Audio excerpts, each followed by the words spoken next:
श्री गोविंद भक्ति चैनल को देखने के लिए परम पूज्य श्री महाराज जी के YouTube चैनल को सब्सक्राइब करें तथा पूज्य महाराज श्री जी की कथाओं को सर्वप्रथम देखने के लिए बेल आइकन दबाना ना भूलें।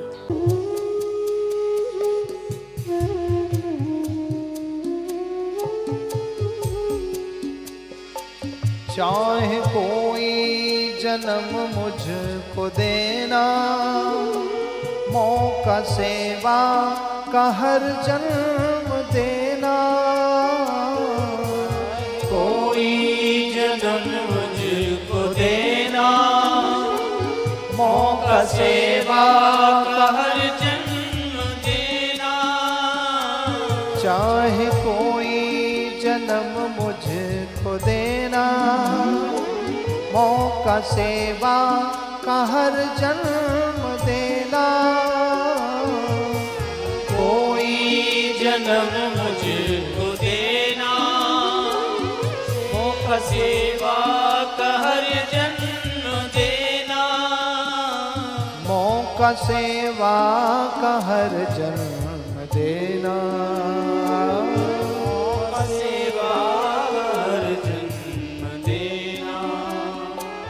कस के पकड़ूं चरण नाथ तेरे, हर जन्म में रहूं साथ।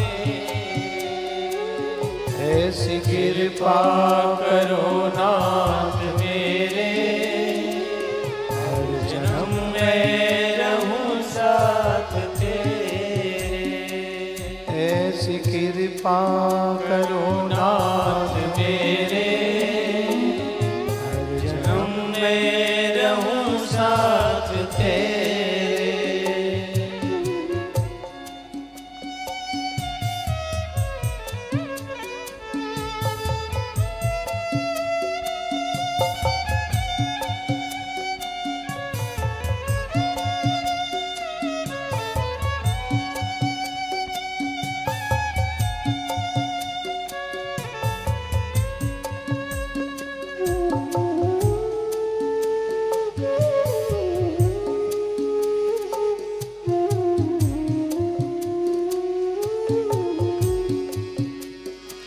सेवा मुक्ति की राह सतावे, सेवा निष्काम तेरी ही पावे। सेवा मुक्ति की राह सतावे, सेवा निष्काम तेरी ही पावे। सेवा निष्काम तेरी ही पावे। काम तेरी पावे। सेवा हो हर जन्म में तेरे, हर जन्म में रहूं साथ तेरे। ऐसी कृपा करो नाथ मेरे, जन्म में रहूं साथ तेरे।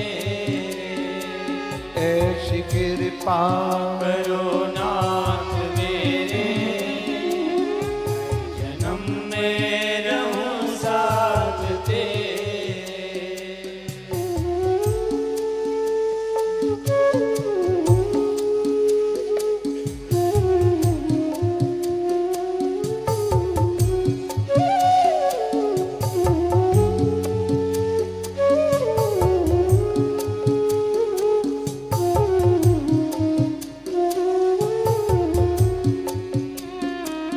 मैं तो तेरी हूँ तेरी रहूंगी, जाम भक्ति का भर भर पीऊंगी। तेरी हूँ तेरी रहूंगी, जाम भक्ति का भर भर पीऊंगी। मैं तो तेरी हूँ तेरी रहूंगी, जाम भक्ति का भर भर पीऊंगी।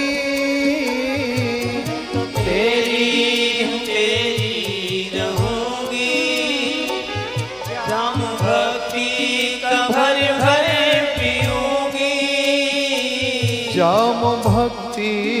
भर भर पीऊंगी, जाम भक्ति का भर भर पीऊंगी। रहूं मदहोश सदा नाथ तेरे, हर जन्म में रहूं साथ तेरे।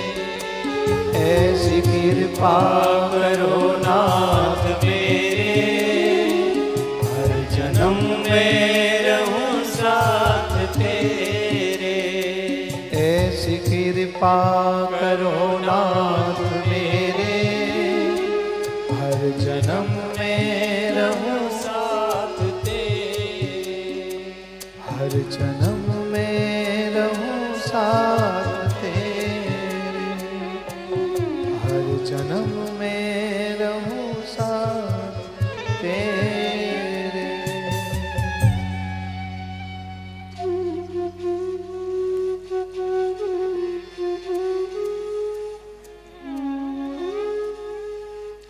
प्रभु से यह प्रार्थना, हे प्रभु, जब जब भी जन्म मिले हर जन्म आपके साथ रहे, आपकी प्रेमा भक्ति मिले, आपके चरणों का आश्रय मिले। अर्थ न धर्म न काम रुचि, गति न चाहूं निर्वाण।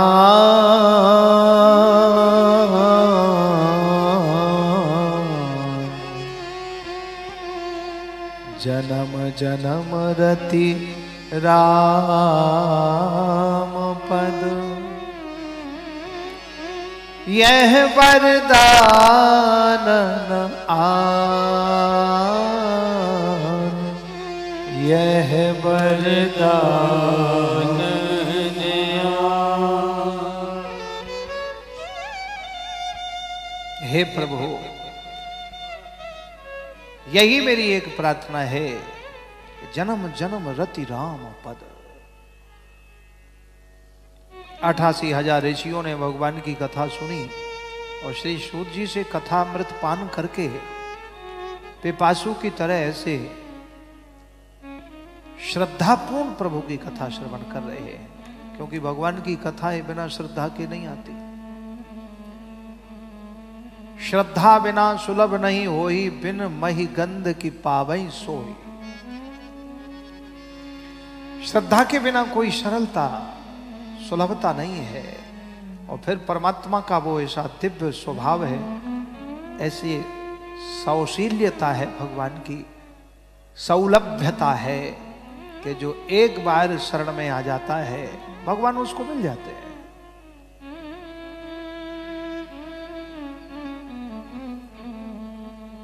भगवान उसको प्राप्त हो जाते हैं।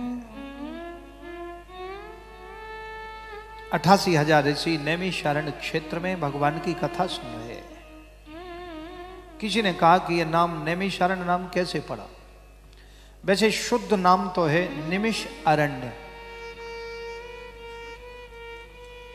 बोले निमिष अरण्य, नैमिषारण्य तो एक, नैमिष अरण्य बोलने में थोड़ा टाइम समय लगता है, तो फिर शॉर्टकट कर दिया, सो नैमिषारण्य कर दिया सीधा। लेकिन अभी उधर सीतापुर हरदोई नैमिषारण्य में तो नैमिष कहते हैं। नैमिष बड़ा दिव्य जो है नैमिषारण्य क्षेत्र है, जहां ब्रह्मा जी का चक्र गिरा। नैमिषारण्य नाम कैसे पड़ा और नैमिषारण्य में ही कथा क्यों हुई, ये ध्यान देने वाली बात है। भगवान की कथा ये सतयुग में हुई।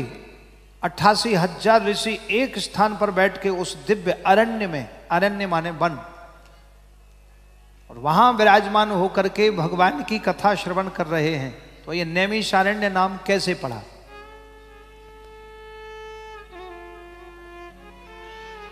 सतयुग की बात है। वहां विराजमान होकर के भगवान सभी 88,000 ऋषियों ने मिलकर के और समस्त देवी देवताओं ने प्रार्थना करी ब्रह्मा जी से कि महाराज भगवान के दिव्य भागवत कथा श्रवण करने का सुनिश्चित किया है, सो कृपा करके आप आज्ञा करें कि कहां बैठ करके भगवान की कथा हो, कहां पर यह भगवान की कथा कहनी चाहिए, श्रवण करनी चाहिए, कहां बैठे। तो ना तो हरिद्वार में बैठे, ना वृंदावन में कथा करने बैठे, ना काशी जी गए, ना पुष्कर गए, नैमिषारण्य में ही क्यों गए। तो गुरुजन बताते हैं, ऋषि मुनि महापुरुष शास्त्रों में वर्णन किया है कि सतयुग में,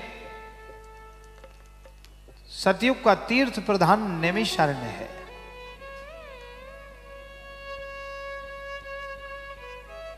चार युग का, चारों युगों के चार तीर्थ प्रधान हैं। सतयुग के नैमिषारण्य और त्रेता के पुष्कर, तीर्थराज पुष्कर। भगवान श्री राम जी ने वहां जाके पुष्कर में पूजन किया, स्नान किया। और द्वापर का तीर्थ कुरुक्षेत्र, सूर्य ग्रहण के अवसर पर बंधु बांधवों ने भगवान श्री कृष्ण द्वारिकापुरी से सूर्य ग्रहण के अवसर पर स्नान करने के लिए कुरुक्षेत्र आए थे, ब्रह्म सरोवर में स्नान किया। तो सतयुग का तीर्थ नैमिषारण्य और त्रेता का तीर्थ पुष्कर, तीर्थराज पुष्कर, और द्वापर का तीर्थ है कुरुक्षेत्र, और कलयुग का तीर्थ है हरिद्वार और वृंदावन। इसलिए सतयुग में एक कथा 88,000 ऋषियों ने श्रवण की, इसलिए सतयुग का तीर्थ नैमिषारण्य है। तो इनका नाम नैमिषारण्य कैसे पड़ा? इनका नाम है निमिष अरण्य। तो भगवान 88,000 ऋषियों ने प्रार्थना की, महाराज प्रभु, हे भगवान, हे ब्रह्मदेव, आप कृपा करें, ऐसा स्थान बताइए जहां बैठ करके हम सब शांति पूर्वक भगवान की कथा सुने। अब देखो, भगवान की कथा सुनने के लिए भी जगह निश्चित की जाती है, नहीं तो कहीं कर लो। वृंदावन में ही इसी जगह क्यों निश्चित की? इसलिए की है कि यहाँ सब सुविधा है, यहाँ बैठने में कोई परेशानी नहीं है और शांति पूर्वक कथा सुन सकते हैं। इसलिए कथा सुनने के लिए एक सुनिश्चित जगह की जाती है। यदि मान लो चौराहे पे कथा करना शुरू कर दो तो कोई सुन पाएगा और ना कोई सुना पाएगा। कोई बुलेट लेके आएगा बड़ी तेज आवाज में, बड़ा साइलेंसर में फट फट फट फट की आवाज, कोई हॉर्न बजाएगा, कोई कुछ बेचेगा, सब्जी ले लो, कोई कुछ ले लो। अब वो सब्जी सुनेगा कि मोटरसाइकिल का आवाज सुनेगा, साउंड सुनेगा कि कथा सुनेगा, व्यवधान हो जाएगा। इसलिए भगवान की कथा कहने के लिए एक जगह सुनिश्चित की जाती है कि जहां निर्विघ्नता पूर्वक, शांति पूर्वक भगवान की कथा श्रवण कर सके। तो ब्रह्मा जी से 88,000 ऋषियों ने प्रार्थना की। ब्रह्मा जी ने भगवान नारायण का ध्यान करके और अपना चक्र छोड़ा कि जहां ये चक्र गिरेगा उसी स्थान को हम पवित्र मान के भगवान की कथा अपने अनुकूल मान करके कथा श्रवण करने में हमें बहुत सुगम होगा और शुभ होगा। इसलिए ब्रह्मा जी ने अपना चक्र छोड़ा। ब्रह्मा जी का चक्र आगे आगे चल रहा है और ब्रह्मादिक देवता 88,000 ऋषि पीछे पीछे चल रहे हैं। चलते चलते संपूर्ण भूमंडल पर भ्रमण करते करते और उत्तर प्रदेश में जाकर के, जो जहां पर सीतापुर डिस्ट्रिक्ट है, सीतापुर, हरदोई और ये फैजाबाद, अयोध्या, ये सब पास में, कानपुर से उधर, तो वहां जाकर के बहुत दिव्य सघन वन है जहां कपित्थ जम्बू फल चारु भक्षणम, बिल्व पत्र, बिल्व के वृक्ष, आम वट पीपल पलास, कपित्थ कैंथ का फल पेड़, जाम्बू, जामुन, आम आदि के वृक्ष लगे हैं और इतना सघन वन है। वन को अरण्य भी कहते हैं, संस्कृत में अरण्य। तो उस दिव्य सघन सौम्याति सौम्य रम्य उस दिव्य अरण्य में ब्रह्मा जी का चक्र गिरा। निमिष कहते हैं एक बार को, संस्कृत में शब्द है निमिष माने एक बार, अरण्य माने वन। निमिष अरण्य, ब्रह्मा का चक्र एक बार ही गिरा। निमिष माने एक बार। उस वन में ब्रह्मा का चक्र गिरा, उस जगह का नाम है निमिष अरण्य। अब उसको अपभ्रंश शब्द से कहते नैमिषारण्य, लेकिन निमिष अरण्य है शुद्ध नाम। तो ब्रह्मा जी का चक्र जब गिरा तो वहां निमिष माने एक बार, अरण्य माने वन में, अरण्य वन में वो चक्र गिरा तो उसका नाम पड़ गया निमिष अरण्य। वहीं पर सभी 88,000 ऋषि ब्रह्मादिक देवताओं ने चक्र देवता को प्रणाम किया। वहां एक दिव्य कुंड बना जिसको ब्रह्म चक्र तीर्थ कहते हैं, ब्रह्म चक्र कुंड कहते हैं। 2005 में सुनामी लहर आई थी, और वो सुनामी लहर आई थी 20 मिनट तक। उसमें लाखों करोड़ों आदमी मृत्यु को प्राप्त हो गए थे। समुद्र तटवर्ती क्षेत्र हैं जितने भी, जहां जहां पर समुद्र है, जैसे कैलकाटा है, चेन्नई है, बॉम्बे है। संडे का दिन था और उस समय जब उबाल आया समुद्र में, सुनामी लहर आई, वो चक्रवात, तो 20 मिनट में इतनी तीव्रता से आया कि जितने लोग समुद्र के किनारे वो खेल रहे थे तो वो सब खत्म हो गए थे। वो गाड़ियां भी सब तैर के समुद्र में चली गई थी।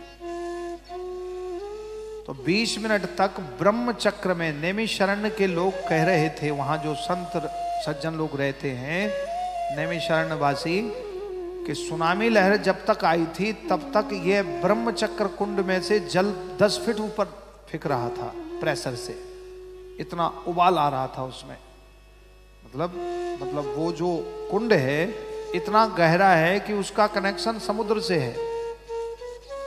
पाताल तोड़, जैसे पाताल तोड़ पानी कभी कभी जब वो जो बोरिंग करते हैं तो उसमें से निकलता है पानी, बंद ही नहीं होता है, प्रेशर से निकलता है।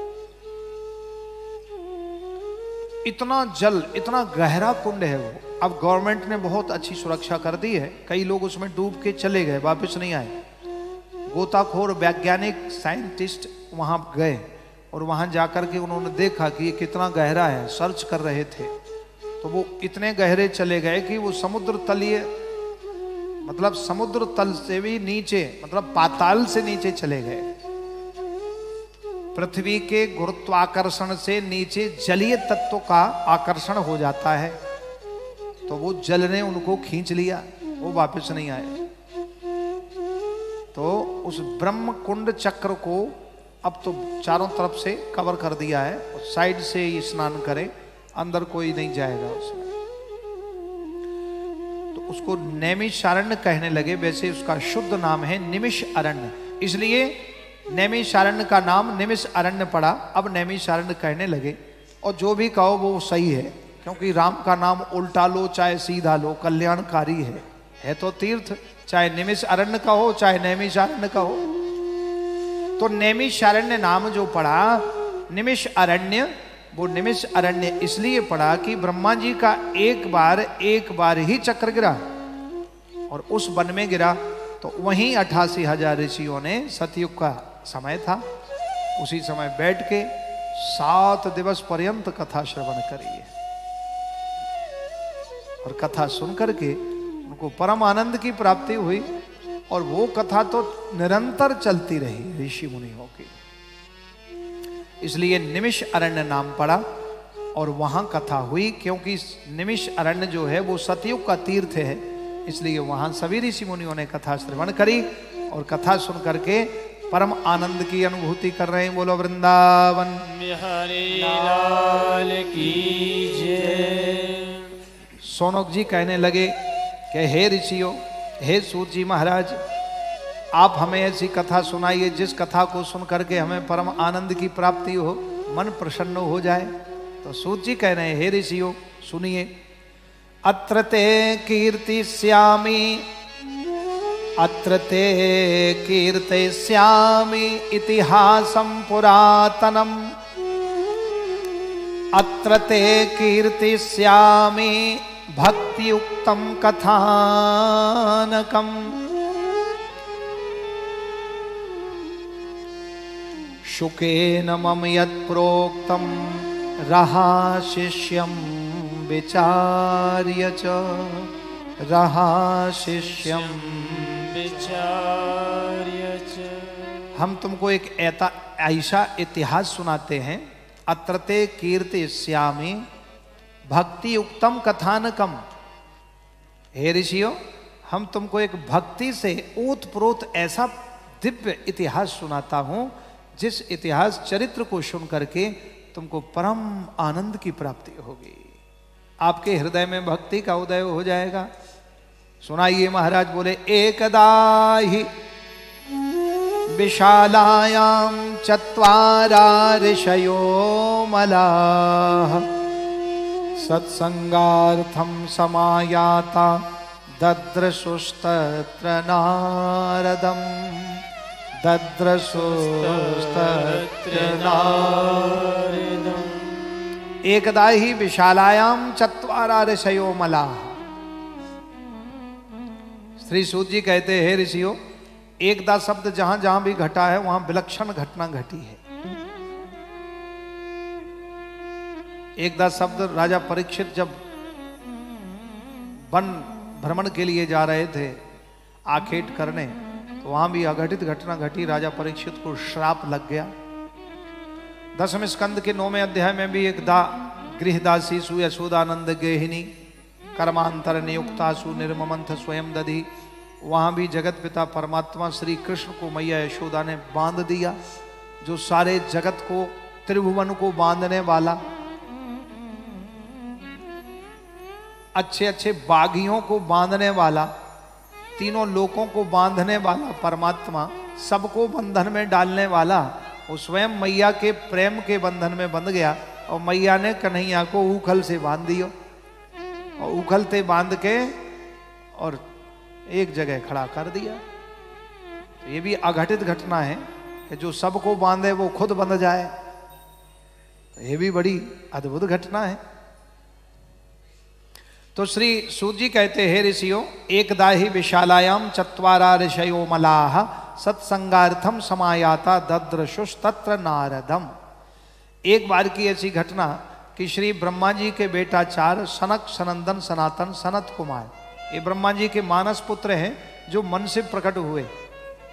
और हमेशा ये प्रलय के अंत में, प्रलय के बाद कैसे भी एक रस रहते हैं, ना छोटे होते हैं ना बड़े होते हैं। 9 वर्ष से 12 वर्ष के बीच में रहते हैं।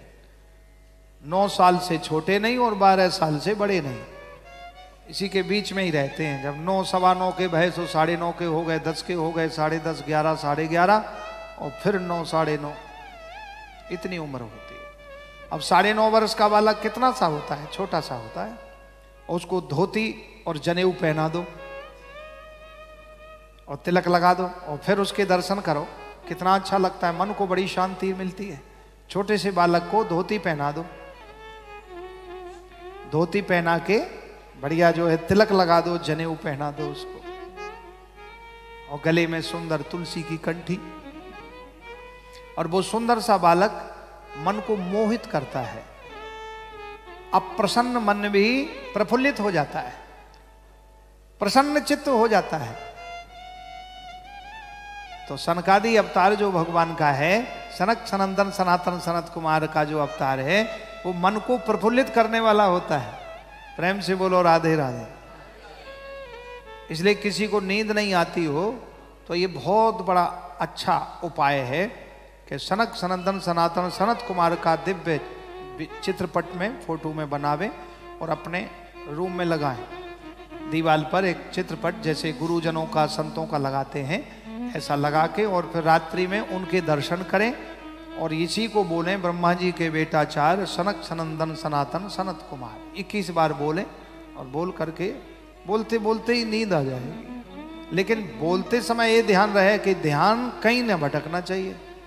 ऐसा नहीं है आप बोलते जाएं और ध्यान होए कहीं किसी की लड़ाई झगड़े में, या फलाने ने ये ले लिया, फलाने को वो दिया। ये सब ध्यान हटाना पड़ेगा, तब उस दवाई का इफेक्ट होगा।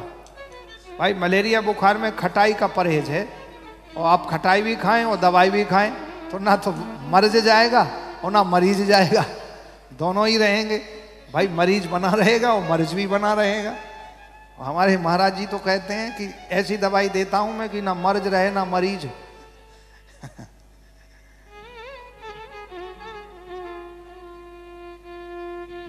तो इसमें मर्ज और मरीज दोनों बरकरार रहेंगे। यदि मलेरिया बुखार है और खटाई खा रहा है, दही बड़े खावे, पानी पूड़ी पिए खावे तो और दवाई खावे तो कुछ कोई इलाज नहीं, मर्ज भी रहेगा और मरीज भी रहेगा।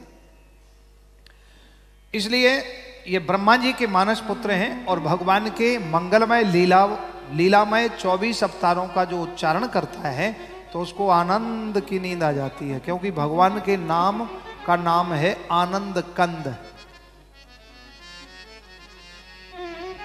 आनंद कंद जब जिसको मिल जाए तो उसको तो आनंद ही आनंद मिलता है। इसलिए भगवान के मंगलमय लीलामय 24 अवतारों का उच्चारण करें और सनकादि अवतार का ध्यान करें, दर्शन करें सोते समय और जागते समय, तो भगवान का दर्शन होने लगता है और मन प्रसन्न हो जाता है और नींद आने लगती है। इसलिए ब्रह्मा जी के बेटा 4 सनक सनंदन सनातन सनत कुमार। तो ये लीलामय 24 अवतार हैं भगवान के, जो हमें मंगलमय जीवन हमारा बना देते हैं। श्री सूत जी महाराज ने 88,000 ऋषियों को उच्चारण करके बताया, आप लोग भी ध्यान से सुने। सबसे पहले अवतार है भगवान का सनकादि अवतार, ब्रह्मा जी के बेटा 4 सनक सनंदन सनातन सनत कुमार। तो सबसे पहले सनकादि अवतार, फिर भगवान का वराह अवतार, तीसरा नारद अवतार, चौथा नर नारायण अवतार, पांचवा कपिल देव जी का अवतार, छठवां दत्तात्रेय जी का अवतार, सातवां यज्ञ भगवान का अवतार, आठवां ऋषभ देव जी का अवतार, नौवां पृथु अवतार, 10वां मत्स्य अवतार, 11वां कूर्म अवतार, 12वां धर्मांतरी अवतार, 13वां मोहिनी अवतार, 14वां नृसिंह अवतार, 15वां वामन अवतार, 16वां जो है भगवान परशुराम जी का अवतार, और 17वां वेद व्यास जी का अवतार, 18वां जो है बलराम जी का अवतार, 18वां राम जी का अवतार, 19वां बलराम जी का अवतार, और 20वां कृष्णावतार, 21वां हरि अवतार, 22वां हंसावतार, 23वां बौद्ध अवतार और 24वां कल्कि अवतार। ये भगवान के 24 अवतार हैं। बोलो श्री वृंदावन बिहारी लाल की जय। तो 24वां कल्कि अवतार अभी हुआ नहीं है, वो संबलपुर ग्राम में विष्णु यश नाम के ब्राह्मण होंगे। तो भगवान ब्राह्मण कन्या से जन्म लेंगे और नीले घोड़े पर सवार होकर के, और जो प्रजा के रक्षक बन के भक्षण कर रहे हैं, भगवान सबसे पहले उनका संहार करेंगे, धर्म की स्थापना करेंगे। इस प्रकार से भगवान प्रकट होंगे, ऐसा श्रीमद् भागवत में वर्णन आया है। बोलो वृंदावन बिहारी लाल की। तो ये भगवान के लीलामय 24 अवतार हैं। जो इन 24 अवतारों का नाम लेता है तो उनका पूरा दिन मंगलमय होता है। सनकादि अवतारों का ध्यान करें, जिसको नींद नहीं आती हो, डिप्रेशन हो, माइग्रेन हो, सर्वाइकल हो, तो ये ध्यान से, लेकिन जब इनका नाम लें तो ध्यान कहीं इधर उधर ना ले जाए। भगवान के जिन अवतारों का आप नाम ले रहे हैं वो अवतार आपकी आंखों के सामने आना चाहिए। और सनकादि अवतारों को तो आप अपने रूम में ही एक दीवार पर ईशान कोण की तरफ उनका चित्रपट लगावें और नित्य दर्शन करें। बड़ा दिव्य सुंदर सोहनीय अवतार, मोहनीय अवतार है, दिव्य मनमोहक अवतार भगवान का है। इसलिए सनकादि ऋषि सत्संग की इच्छा से धरातल पर आए और सनकादि ऋषियों ने नारद जी को देखा, वो भी सत्संग के लिए आए थे। प्रेम से बोलो राधे राधे। जय श्री राधे। बोलो कृष्ण कन्हैया लाल की जय। और जैसे ही वो सनकादि ऋषि भी सत्संग के लिए आए थे, नारद जी भी सत्संग के लिए आए थे। लेकिन क्या किया, भगवान श्री नारद जी को खिन्न चित्त देखा तो सनकादि ऋषियों ने कहा, कथम ब्रह्मन् दीन मुखा कुतश्चिंता तुरो भवान त्वरितम गम्यते कुत्रा कुतश्चागमनम तव। हे नारद जी, आप दुखी क्यों बैठे हो? सो नारद जी ने आप बीती बताई। हे महाराज, मैं बड़ा दुखी हूं। क्यों? बोले, मैं तो भगवान का पार्षद हूं और भक्ति का प्रचारक हूं, भक्ति का आचार्य श्री नारद जी हैं, भक्ति के आचार्य। बोले मैं पृथ्वी पर सत्संग की इच्छा से आया था, लेकिन सत्संग हमें नहीं मिला। अहम तु पृथ्वीं यातो ज्ञात्वा सर्वोत्तमामिति पुष्करम च प्रयागम च काशीं गोदावरीं तथा।